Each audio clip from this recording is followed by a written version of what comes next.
বামপন্থী রাজনৈতিক দল এসইউসিআই জনজীবনের বিভিন্ন জ্বলন্ত সমস্যাকে সামনে রেখে পশ্চিম বর্ধমান জেলা কমিটির উদ্যোগে সংগঠিত করা আইন অমান্য আন্দোলন। আসানসোল জিটি রোড ভগৎ সিং যে মোড় রয়েছে সেখানে আইন অমান্য আন্দোলন সংগঠিত হয়। মূলত শিক্ষা এবং স্বাস্থ্য ব্যবস্থাকে ধ্বংস করা হচ্ছে, বেকারত্ব সর্বোচ্চ পর্যায়ে, নেই কোনো কর্মসংস্থান এবং শিল্পাঞ্চল জুড়ে অবৈধ বালি এবং কয়লার পাচার চলছে। মূলত বিভিন্ন যে অভিযোগ, সেই অভিযোগগুলোকে সামনে রেখে প্রশাসনিক দুর্বলতাকে কার্যত কাঠগড়ায় দাঁড়িয়ে কিন্তু এই আন্দোলন সংগঠিত হয়। আইন অমান্য আন্দোলনে অংশগ্রহণ করেন এসইউসিআই দলের বিভিন্ন কর্মী এবং সমর্থকরা। তারা পুলিশের বিরুদ্ধে স্লোগান তোলেন, রাজ্য সরকার এবং কেন্দ্র সরকারের বিরুদ্ধে কিন্তু তারা স্লোগান তোলেন।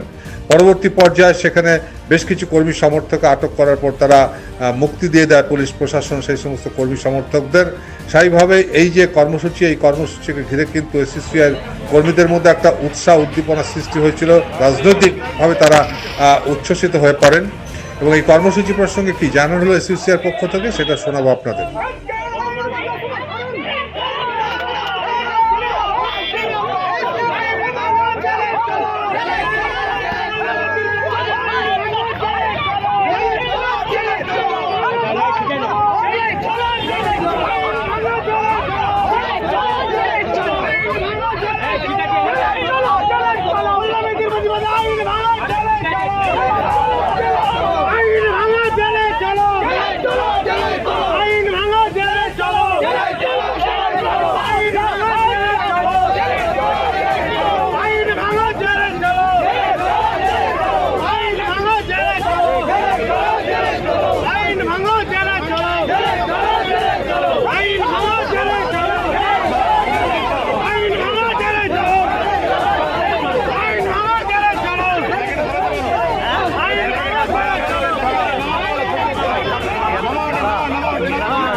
সমাধানের দাবিতে আজকের আইন অমান্যের দলে দলে যোগ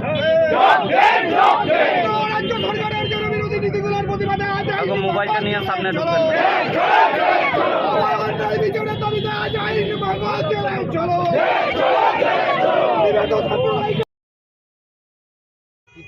আমাদের আইন অমান্যতে অনেকগুলো দাবি আছে এবং প্রত্যেকটাই জনজীবনের জ্বলন্ত সমস্যা নিয়ে আছে।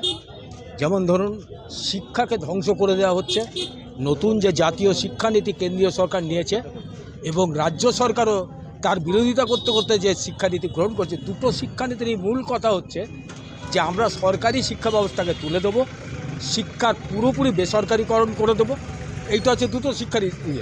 আর স্বাস্থ্যক্ষেত্রে আপনারা ইতিমধ্যেই জানেন যে আরজি কর মেডিকেল কলেজের মতন কলেজের ভেতরে ডাক্তারি ছাত্রীর হত্যা এবং ধর্ষণ হলো।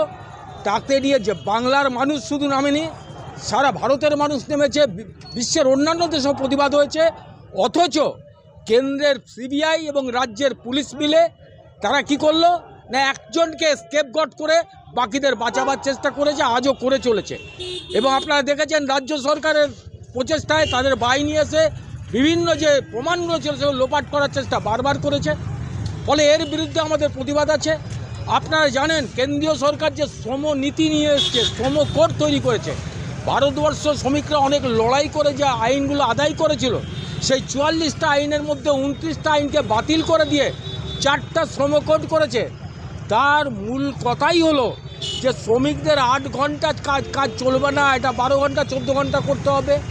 শ্রমিকদের কোনো অধিকার থাকবে না। আগে ছিল 100 জন কাজ করলে একটা কারখানায় লে অফ করতে গেলে, লক আউট করতে গেলে সরকারের অনুমতি নিতে হতো। এখন সেটাকে করে দেওয়া হয়েছে 300 লোক। এবং আপনারা জানেন এখন যা আধুনিক প্রযুক্তি দিয়ে যে কারখানা হচ্ছে, খুব কম কারখানাতেই 300 লোক কাজ করে। ফলে এইভাবে শ্রমিকদের অধিকারকে কেড়ে নেওয়া হচ্ছে। এমনকি পার্মানেন্ট নেচারের জব যেগুলো, সেখানেও বলছে পার্মানেন্ট ওয়ার্কার নেওয়া হবে না। তারা একটা নতুন শব্দ এনেছে, ফিক্সড টার্ম জব, অর্থাৎ চুক্তিভিত্তিক কাজ হবে। এবং আপনারা দেখছেন কীভাবে ডাউন সাইজিং হচ্ছে, কীভাবে কন্ট্রাক্টারাইজেশন হচ্ছে, এগুলো আপনারা সবই দেখছেন।